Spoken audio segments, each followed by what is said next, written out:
अस्सलाम वालेकुम प्यारे दोस्तों और बच्चों, आज की कहानी का नाम है बंदर क्या जाने अदरक का स्वाद। गुड्डू, तुम ये क्या हर वक्त कीड़े मकोड़े बनाते रहते हो? गुड्डू की बहन ने गुड्डू को छेड़ते हुए कहा।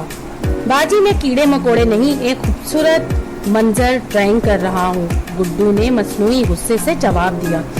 मुझे तो तुम्हारी बनाई हुई ड्राइंग में कोई खास बात नजर नहीं आती।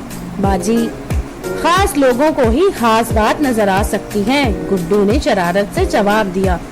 ठहर जाओ गुड्डू के बच्चे, अभी बताती हूँ। गुड्डू की बहन गुड्डू को मारने के लिए दौड़ी और गुड्डू ड्राइंग छोड़कर अपने पापा के कमरे में घुस गया। भाई क्या बात है गुड्डू, क्या शोर मचाया हुआ है? पापा ने पूछा। इतने में गुड्डू की बहन भी अंदर आ गई। पापा देखें, गुड्डू ने मुझे कहा है कि मैं कोई खास नहीं, बस आम ही हूँ। गुड्डू की बहन ने नाराज होते हुए कहा। पापा, ये मेरी ड्राइंग को कीड़े मकोड़े कह रही थी, गुड्डू ने शिकायत करते हुए कहा। नहीं भाई, गुड्डू तो बहुत अच्छी ड्राइंग बनाता है, तुमने इसकी ड्राइंग को कीड़े मकोड़े क्यों कहा? पापा, अब ऐसी भी कोई खास ड्राइंग नहीं बनाता, गुड्डू की बहन ने मुंह बनाते हुए कहा। नहीं बेटी, गुड्डू तो बहुत अच्छी ड्राइंग बनाता है।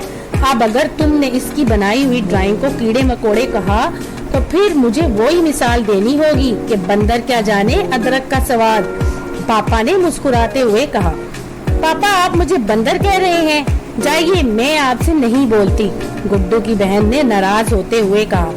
बेटी, मैं तुमको बंदर नहीं कह रहा, मैं तो बंदर को बंदर कह रहा हूँ, पापा ने हंसते हुए कहा। पापा, आपने ये मिसाल क्यों दी? गुड्डू ने पूछा।